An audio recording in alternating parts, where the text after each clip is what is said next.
This is American Government on Wednesday, November 4th. On Friday, we'll turn to the judiciary, starting with Hamilton's great essay from Federalist 78 from the Federalist Papers on the judiciary. And today we're discussing the formation of domestic and foreign policy. We'll try to answer the question or address the question, what are the structures, processes, and influences that shape public policy in America? And like Justice Sutherland in U.S. v. Curtis Wright, as we read, and Wilson in chapters 13 and 14, we begin with the fundamental distinction between domestic and foreign policy. What is that distinction? Why do people make that distinction? The most important distinction or aspect of the differences between domestic and foreign policy, although you'll see that the distinction between these two areas of policy and the deciding factor that I'm about to say, I know you're on the edge of your seats waiting for me to say what I'm about to say, bleeds into each other and is very blurry, but here it is. When it comes to domestic policy, we're essentially our own masters. Domestic policy is an inner debate about who and what we are as a nation, and how we understand our founding principles. As both President Lincoln and Obama have said in their respective speeches that we read, it's how we interpret the Declaration of Independence. What do we want the government to do to secure our rights and liberties? And as we have seen and see today, and to some degree when we come back to civil rights and liberties, that's a changing image. And as you'll see in domestic policy, the most important aspect of the change in government in terms of what we want from the Declaration and what we want from government is the rise of the welfare state. And we'll turn to that. So when it comes to domestic policy, we are essentially our own masters in an internal debate about who and what we are as a nation. When it comes to foreign affairs, we're dealing with actors outside our power, and therefore foreign affairs is often responding to external conditions over which we have no control. The response, of course, is what we have in our control, but we don't, as you'll see when I come back to this at the end of our discussion of foreign policy, what will we have to spend on foreign and military defense? It depends on the kinds of challenges that face the nation. And we're not sure what the 21st century is going to look like, just as we didn't know what the 20th century was going to look like, etc. And that's now, having made that big distinction, let's blur the distinction. Of course, there are things that happen in the realm of domestic policy that we don't anticipate: hurricanes, wildfires, etc., economic crashes. There's a debate within the economic community. You might have noticed a little blip there. My mother called me downstairs, so as much as my students are important to me, my sainted mother is a little bit higher in priority. But anyway, let's get back to business. So this distinction between domestic policy as the realm when we control our own fates versus foreign policy where we're responding to the quick changing circumstances and challenges presented by other actors. Again, that's a sound distinction, and I think ultimately that has informed the framers of the Constitution, the interpreters of the Constitution, and reality for over 240 years. So, but with that in mind, you should note again that there are unpredictable dimensions in domestic policy too, but I would say the distinction still stands.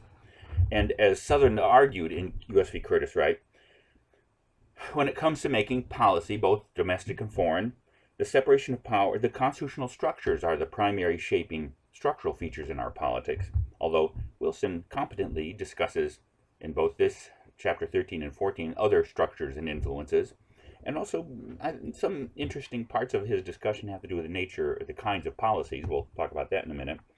But the essential constitutional structures that affect domestic and foreign policy are the separation of powers and the enumeration of powers in Article 1, Section 8, the powers of Congress that are listed. That's still essentially, even though they've been interpreted very broadly, following McCulloch v. Maryland, if you remember that case, but in the 20th and 21st century, the enumeration of powers forms the agenda of the um, national government. But as we've seen in the part of our course on uh, federalism, uh, domestic policy is a debate about whether policy should be made and formulated and carried out on the national versus the state level. That core distinction is at the heart of domestic policy. Whereas, and to follow Sutherland's interpretation when it comes to foreign policy, that already was in the Constitution. The enumeration doesn't assign foreign policy. It essentially assumes the national government has that power, and there the issue is the division of powers between the president um, and the division of role and influence between the president and Congress. And as I've already argued in our chapter on the presidency, and as Wilson argues or points out in chapter 14, the president seems to be the primary actor, although again there are restraints and checks on that. And in both of these areas of policy, let's be clear, policy is a dialogue between the president and the Congress, and in terms of domestic policy between the parties, of course, and so is foreign policy and the national government and the states. Um, look at, in both of these chapters, 13 and 14, look at Wilson's, I think, helpful discussion of the kinds of policies. This is kind of political sciencey talk, majoritarian, client, entrepreneurial. Wilson, who was a famous and now dead political scientist, argued that these kinds of categories were important for understanding why some policies get passed and others don't. And they have to do with who gets benefited and who pays the costs.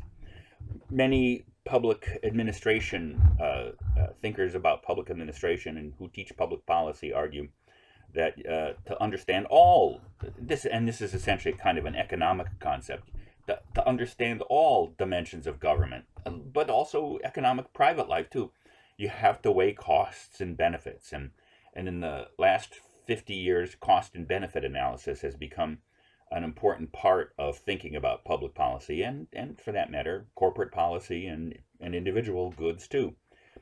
Obviously, when you have your own household, you have to think about what you need and what you have to pay out, costs, and what you get for what you pay out, benefits. You also have to worry about income, as we'll see too. Even nations do. So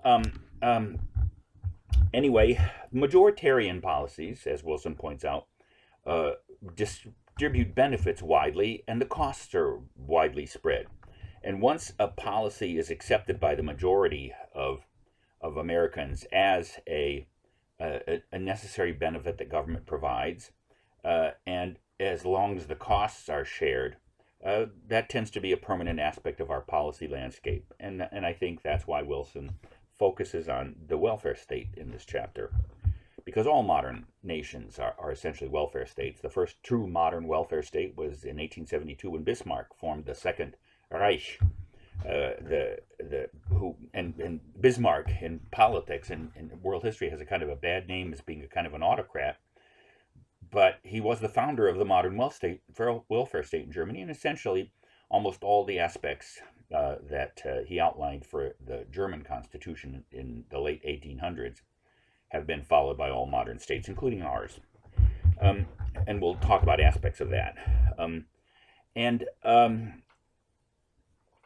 Client policies are one in which the benefits are and there can be different kinds, where the benefits are confined to a smaller identifiable group. Um, and many of the policy and the costs may either be incurred by that group or may be incurred by a larger group. Benefits can be concentrated and costs can be widespread too. And to some degree, certain kinds of welfare programs like aid to the poor, certain kinds of policies like farm supports, where since the New Deal, in order to regulate agricultural prices, we pay farmers, often huge farming corporations now, not to plant, or we subsidize their crops because of the supposed fluidity of the price and nature of agricultural goods. So a large portion of our federal budget is devoted to paying farmers to plant or not to plant. And sometimes these client policies come in conflict with each other.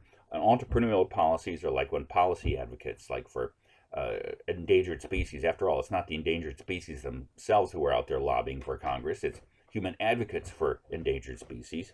But also, for instance, the reason that cigarettes are all but illegal now, they're not illegal, and the reason that marijuana is probably about to be widely and nationally legalized, as it is in some states, isn't because majorities demand this. It's because small focused elements demand it, sometimes in their own interest, and that's what we call lobbyists or special interests, but sometimes, like the Sierra Club, doesn't argue for controls on carbon emissions. The Sierra Club is the major probably environmental advocacy organization. It's because they have a sharp and focused interest in it. And so those forms of analysis are sometimes useful. I think Wilson's probably right. That's why when the core elements of the welfare state got established, and the majority of Americans became used to receiving those benefits and paying into them, you could argue those became permanent features of our national policy landscape. The other thing you might want to look at in both of these chapters is the tension between public opinion and elites. Public opinion is a complex concept. We tend to almost imagine it as a personal force, as an actual entity.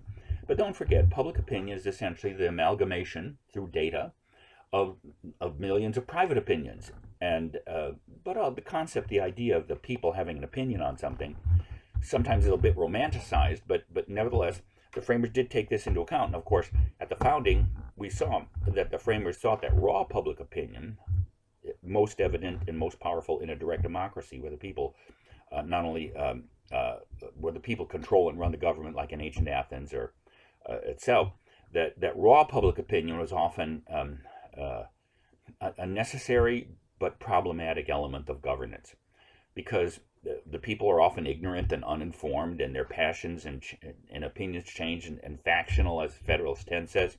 So if we talk about public opinion as being a real thing, even if it is essentially the amalgamation of millions of individuals, nevertheless, it's a powerful element in a constitutional republic with a democratic foundation.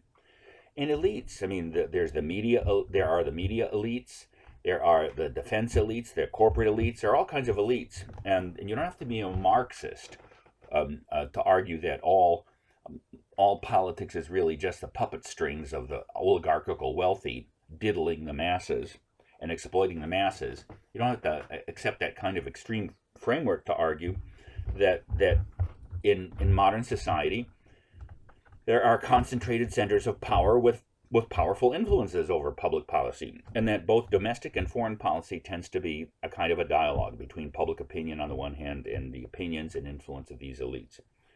And the framers were aware of this. I think Madison probably most clearly outlines this in the classics that we read, Federalist 10 and 51, and that public policy is a result of all these influences, and the complex electoral mechanisms of our Constitution, and the complex party structures and nominating structures that we've looked at, and the influences of different kinds and orientations of media. There's no easy way beforehand to predict which way a particular policy or general policy will go. It's a mixture of all of these constitutional structures, external circumstances, kinds of policies, and the sources of our policy in both democratic public opinion and in concentrated elite influence and opinion. So let's look at domestic policy. For this, I ask you to go back and look in Chapter 11 from pages 232 to 233, 232 to 233, those couple of pages on the budgetary process in Congress, because really, to start thinking about both public, domestic and foreign policy, you could argue that the federal budget is the pie graph of the federal budget is a quick and overall glance as to the policy priorities of the nation. And there are aspects of the budget that are decisive in terms of deciding what we do or don't do or can or can't do as a nation.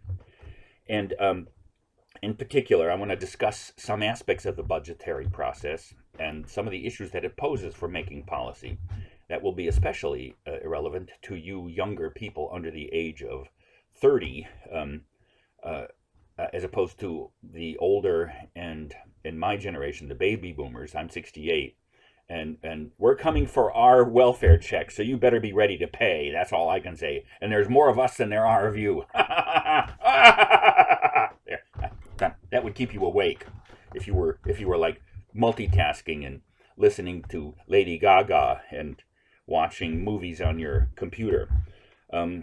Yeah, watch this scary old Jewish man. That's a good idea. Anyway, remember, if you look at those sections of Chapter 11, the budget, what's relevant to national policy making is the two-step legislative process that he describes between authorization and appropriations. Of the 21 or so, 22 committees in the House and the 16 or so standing committees in the Senate, they are divided roughly into, there are actually, you could say, three kinds of standing committees. With respect to the budget in the House, there's well, let's go through the authorization. Most of the standing committees have to do with a specific area of policy, like agriculture, foreign affairs, military, defense, health, education, etc. And the programs that the national government undertakes have to be created by law. And in the committee structure in Congress, as we saw, those originate in a bill, which becomes a law. And what those committees do is create what's called the legal authority. They create the program, decide its contour, its aims, its scope, and an initial guess about funding. But since the beginning of the 19th century, remember the first standing committee to be created in the House in 1816, I believe, was the Appropriations Committee. They found the necessity of totaling up all the spending, appropriations, because Article 1, Section 9 requires all expenditures of the federal government to be done by law. So there was always this bifurcation in the legislative process between creating and authorizing legal authority and programs, creating them, and funding them, the appropriations. And of course, you need money for this, and so like any other budget, there's outgo and income. And so both the House and Senate developed appropriations committees to look at the outgo, the spending part of the appropriations part, how Congress appropriates or decides how much money to spend on the programs it creates, which is a separate task. And both the House and Senate created income committees in taxing and revenue committees, Ways and Means in the House, and Finance in the Senate. So, interestingly enough, for a modern complex nation, we didn't actually have a regular budget or budget process until 1921, when things just got to be too much for the spare outlines in the Constitution, and the Budget Act of 1921 was passed. And a couple of other things, it actually created the Bureau of the Budget. Now, as we saw in Chapter 9 of the Presidency, the Office of Management and Budget, and put on the executive branch and the president the formal responsibility to draw up a budget. And the Bureau of the Budget is what helped the president supervise the spending of the executive departments and submit a formal budget to Congress. Again, that was revised into the Office of Management and Budget under President Nixon in the 70s. The next major step in the way we do our budget as a nation was in 1974. And it was in response to two pressures. The name of that act was the Congressional Budget Control and Impoundment Act of 1974. Let me take it apart and specify it for you. The two factors that it responded to was the growing messiness of the federal budget and the growing federal deficit and debt. Now, we look back on those times when the deficit means, by the way, how much in 1 year you spend more than you take in. That's the deficit. The debt, this is a critical concept we'll come back to later.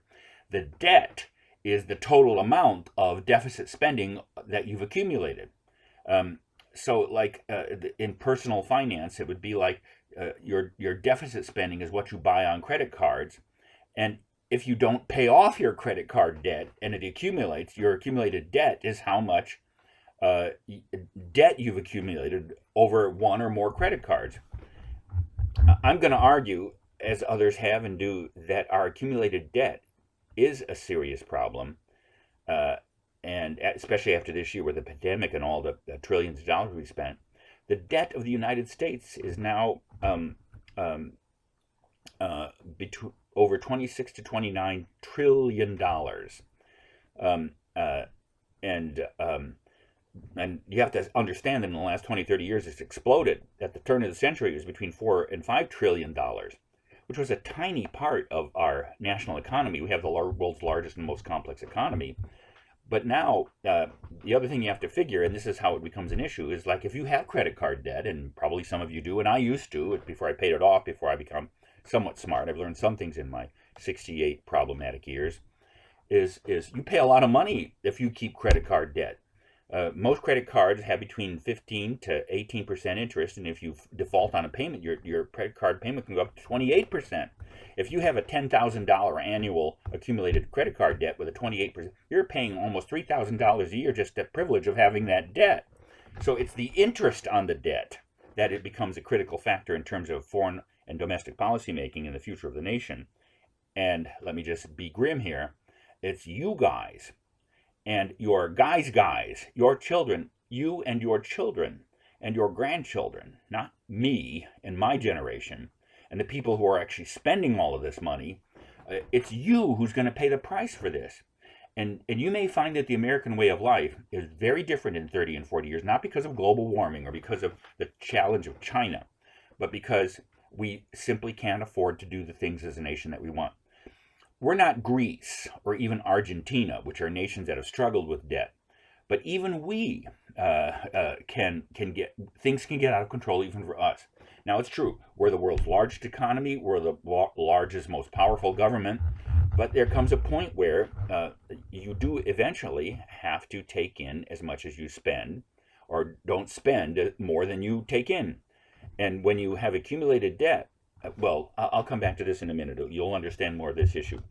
So the two forces that the Congress was responding to in this 1974 act was the growing complexity of the federal budget and the idea that Congress had sort of lost control of this to the president, and that it was just messy, and the growing federal deficit debt. The other was that President Nixon, there's this interesting question of presidential power called impoundment. Congress appropriates money, but does that mean that all the appropriated money has to be spent? There may be circumstances that may arise where, let's say you've appropriated money to fund a school in Montana, and it burns down or something. Well, what if that school doesn't exist? Do you still have to spend the money? That money's just lying there.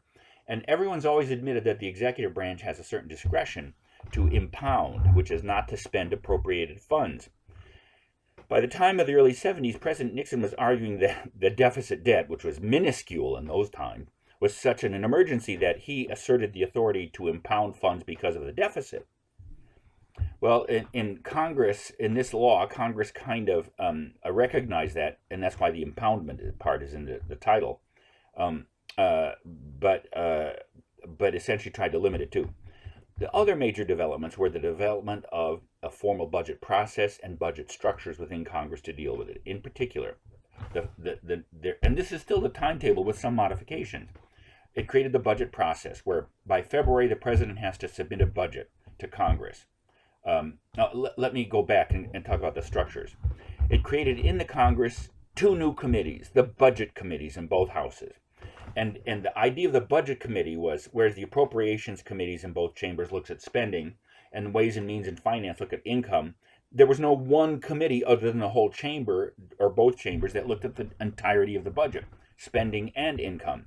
And so they created the budget committees to do this. It also created another agency which still exists, the Congressional Budget Office, which was kind of a parallel to the Office of Management and Budget, and its aim was to provide Congress with nonpartisan economic data and estimation so that it could more effectively plan and think about the budget. So now let's go back to the process that it committed. So it begins in February. I think February 15th is still the deadline for the president to submit a budget. And it goes to the budget committees. The budget committees react to the president's budgets and try to stamp it with a congressional approval. And then it goes to the authorization committees, who then create the legal programs. And by the end of the summer, it's supposed to go to the appropriations committees and Ways and Means, and then those committees work on income and specific spending decisions. And then by the end of the fiscal year, the financial year, which used to be in July, the beginning and end, now it's in August 1st. They moved it back because they could never meet the requirements of formulating a budget by July. So they can't do it in August either, for that matter. But then it's supposed to come back in September to the budget committees. They make their final recommendation. Then Congress is supposed to vote on a budget for appropriated funds for the next year. By October 1st, they never make it, and much of congressional spending is piecemeal by what's called continuing resolution. So you'd have to say the act was a failure.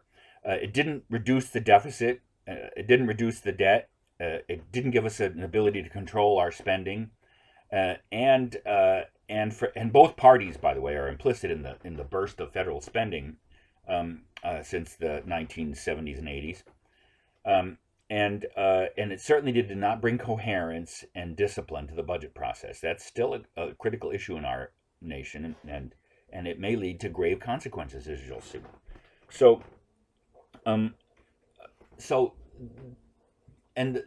if you look at the federal budget as a whole, only about 25% or less now of the federal budget goes through this process.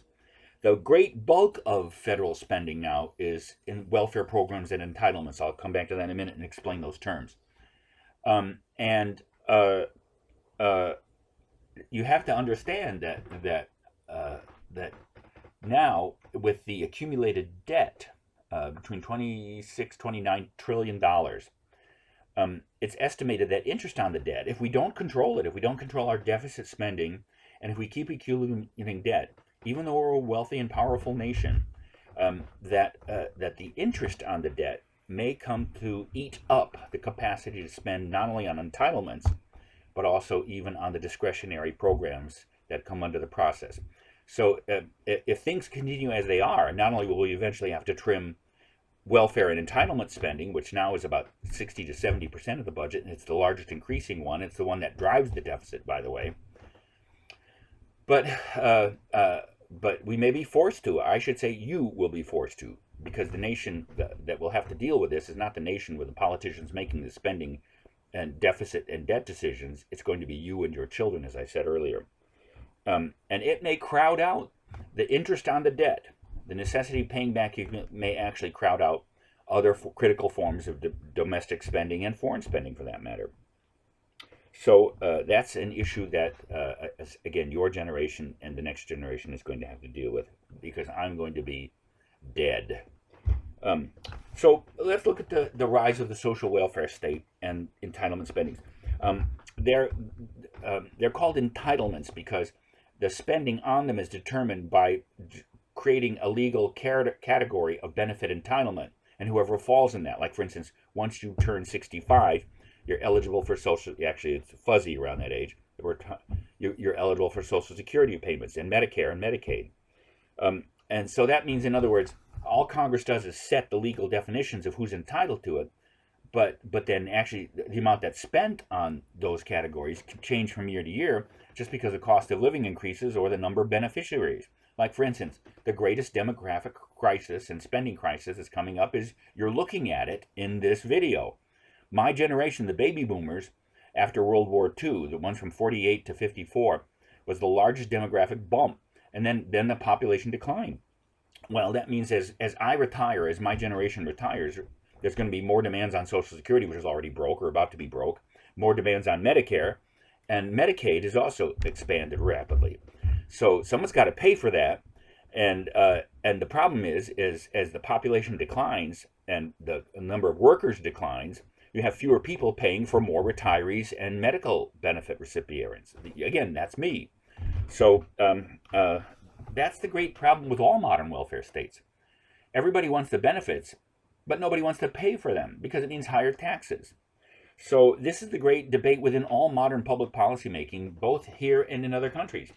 Almost all the great welfare states of the world are in deficit spending because modern populations want more benefits, but they don't want more taxation.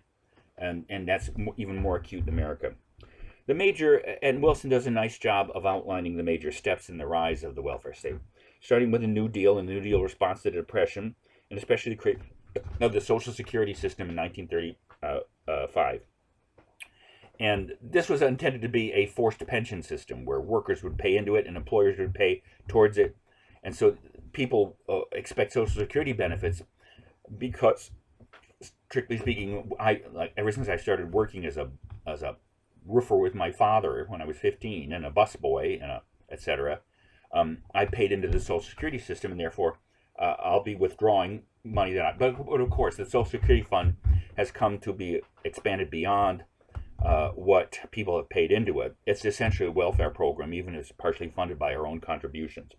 The next great step was the Great Society in the 1960s under LBJ, President Lyndon Baines Johnson. And these were essentially the three clusters of programs: Medicare, medical support for the elderly, Medicaid for the poor, and aid to families with dependent children, today called TANF, temporary assistance to needy families, the assistance to the poor. So those are the three major expansions of the welfare state in the 1960s. And really, you'd have to say, and that's those programs out, and of course, all of them spend far more than what they were anticipated, even in today's the value of today's dollars. The last major bump in the or step was, of course, the 2010 Affordable Care Act, the Patient Protection and Affordable Care Act, which has been under President Obama and the Democratic Congress in 2009 and 2010, which is called Obamacare. Now, and you can tell from our elections that we're in the middle of a debate about whether to expand these programs, how to fund these programs and everything, and that's actually what constitutes a good deal of debate of domestic policy. Where these programs go in the future depends upon public opinion and what Americans demand from their government. The debate within our presidential election and congressional elections has been Medicare for all. Should we expand all these programs and guarantee national health insurance like most European countries do, or keep our piecemeal combination of both private insurance? About 180 million Americans are covered by employer-based medical health care, health insurance programs. Should we have this piecemeal, in some ways clumsier, messier, in some ways, in some measures, more efficient kinds of provision of health care, or should we go to a more state and national oriented? That's the debate. And what will the future of this depend upon? It depends upon public opinion, what Americans expect from their government, which has driven the expansion of the scope and the expansion of the welfare state, but also, as we saw, in bureaucracy and everything. And frankly, it depends upon the budget. It depends upon whether we can afford these things as a nation. And the only way to afford them, of course, is through more taxation. So on these great aspects of the welfare state really depend much of American identity and the factors that determine it we've already talked about. The rest of the chapter in 13, Wilson talks about other aspects of domestic policy, especially environmental policy. And that's true. That was just not a part of, you could say with Theodore Roosevelt around the turn of the century, the idea that it was the task of the federal government to conserve. Teddy Roosevelt was a big conservationist and a naturalist. And the idea of national parks and that kind of stuff was part of it. But the whole idea that it was part of the task of the federal government to regulate and marshal and manage the environment, of course, goes back to the 1960s. And Wilson has a competent discussion of these different areas: pollution, clean air and water, which are majoritarian.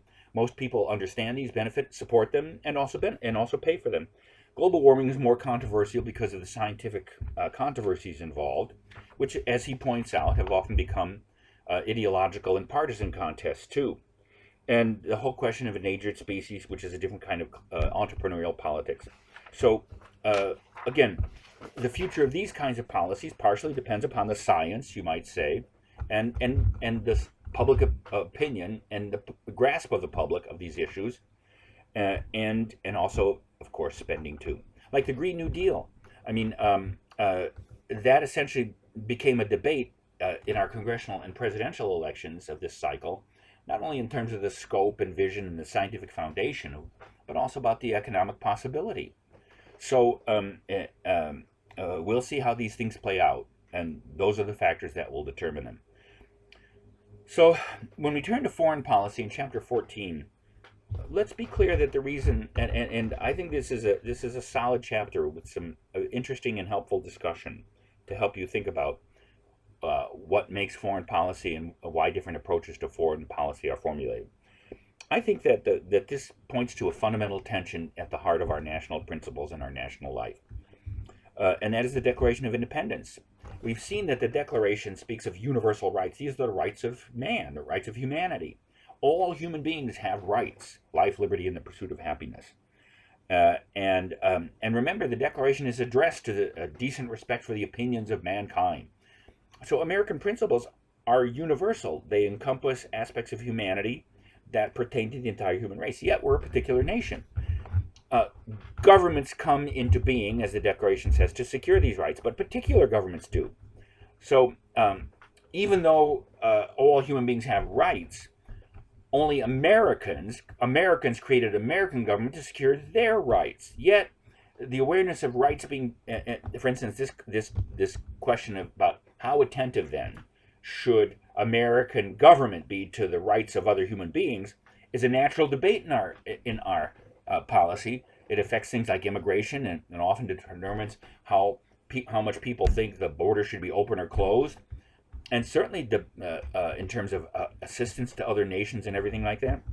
But my point is, we are a particular nation. And we have a nationalistic identity and nationalistic needs as a nation.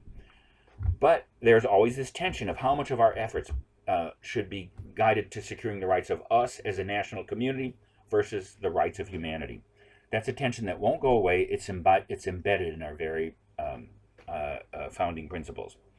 And Wilson has a nice discussion of the four worldviews that have and do dominate foreign policy. Isolationism, and many people point to Washington's farewell address when he says, "Don't foreign entanglements."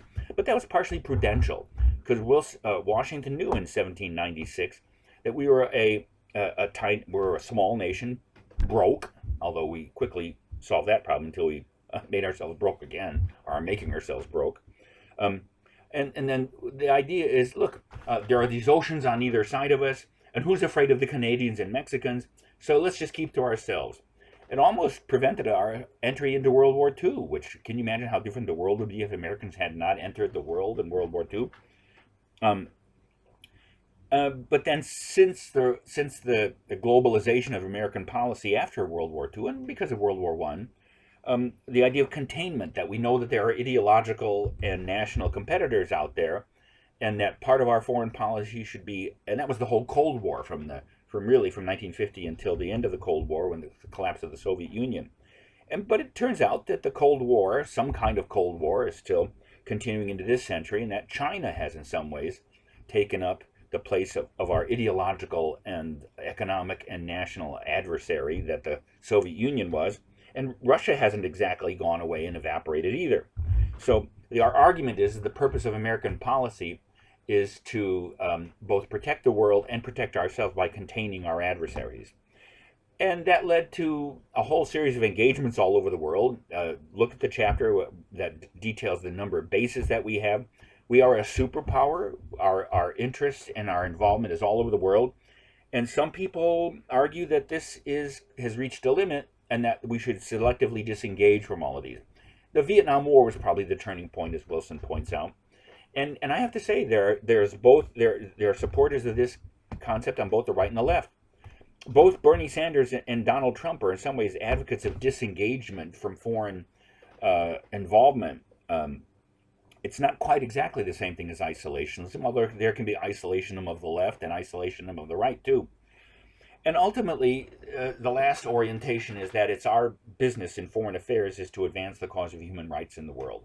And as I said earlier, I think that's an unavoidable part of our national identity, and that will always be an element in our foreign policy. Now, the extent to which national interest should take precedence over a devotion to human rights in both specific and situations Like, for instance, should we help the Iranian people overthrow the Iranian religious autocracy of the Islamic Republic?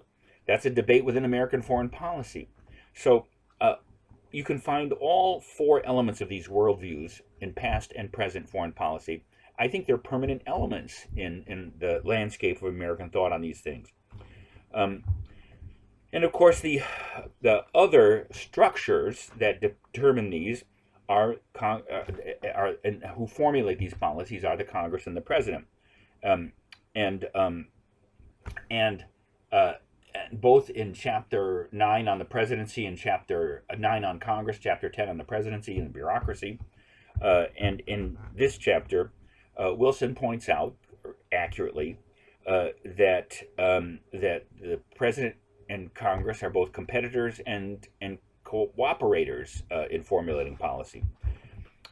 In trying to formulate who is the primary actor, I've already suggested from our chapter on the presidency and from our consideration of Sutherland's opinion that I mentioned at the beginning of this lecture and that we considered earlier, the president is the kind of centerpiece of constitutional policy making in foreign affairs and domestic and military affairs.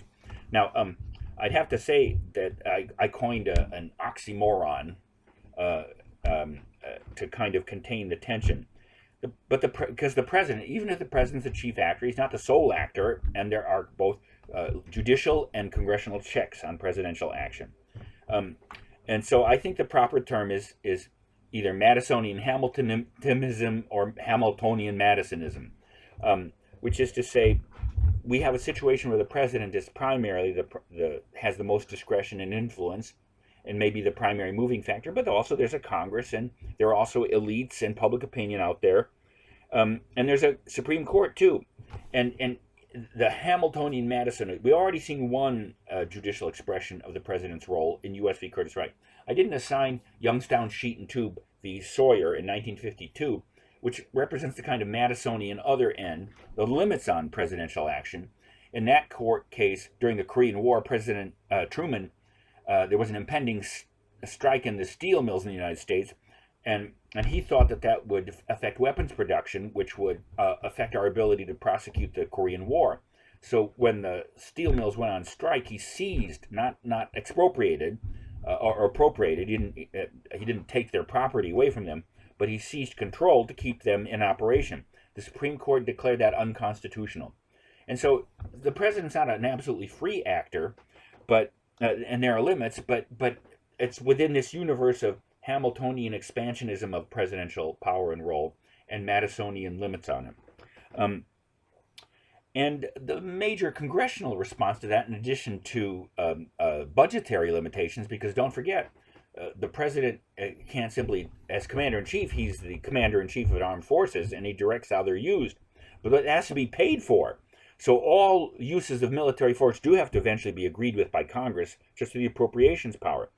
But at the time of the end of the Vietnam War, it was felt that the president had too much authority and war making, and so the Congress passed the War Powers Act of 1973, some portions of which have declared unconstitutional, but still technically on the books. Most presidents ignore it.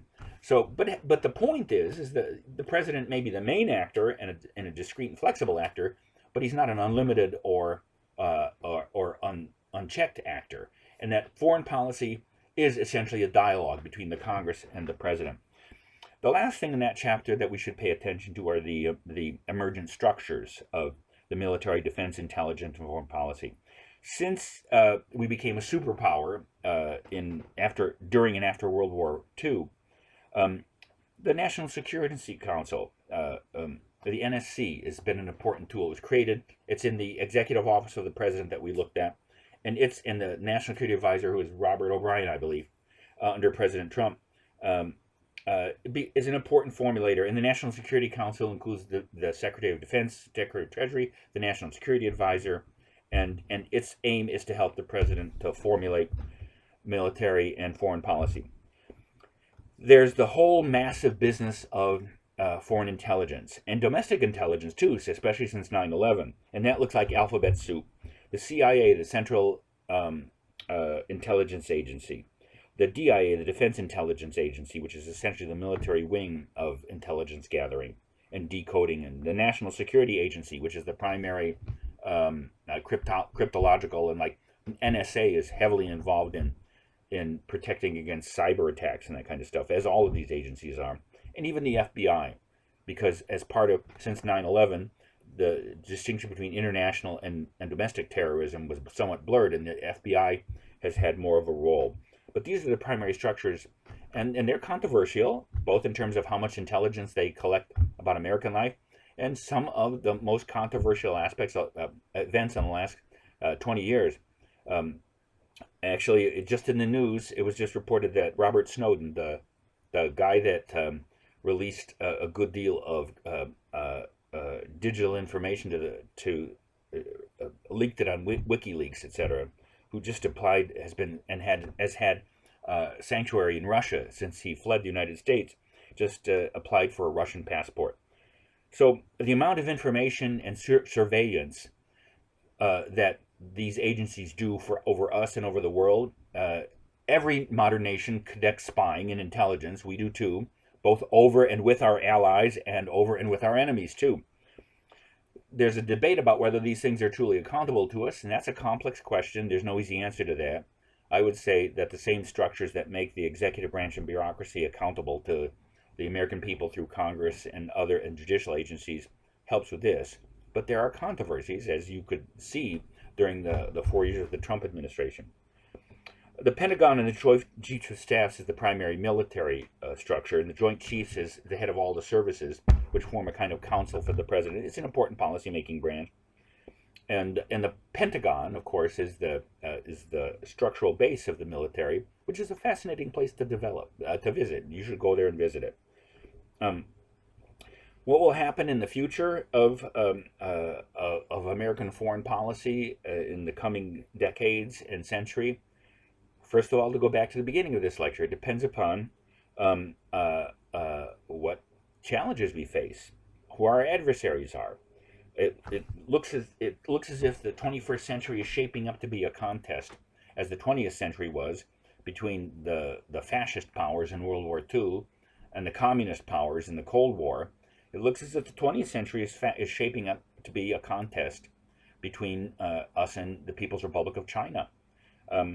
But again, it's hard to know where this is going to go, because it depends upon, I think you can say this, most Americans have reached a consensus that we have an important role in an extensive global military presence, both for our own interests and for our allies. Whether or not we're the world's policeman, it depends on how you articulate that issue. But there's China and Russia out there, Korea, Iran, South Carolina is a strategic threat to the United States, just joking there. But of course, in addition to public opinion and the influence of elites and the challenge of external forces and adversaries and allies, there's the looming budget issue. Because what kind of military we can afford obviously can't be separated from what kind of domestic policies we have. And both of those may unfortunately and severely be limited in the coming decades by the budgetary features of the American political landscape. You certainly will find out in a way that I won't.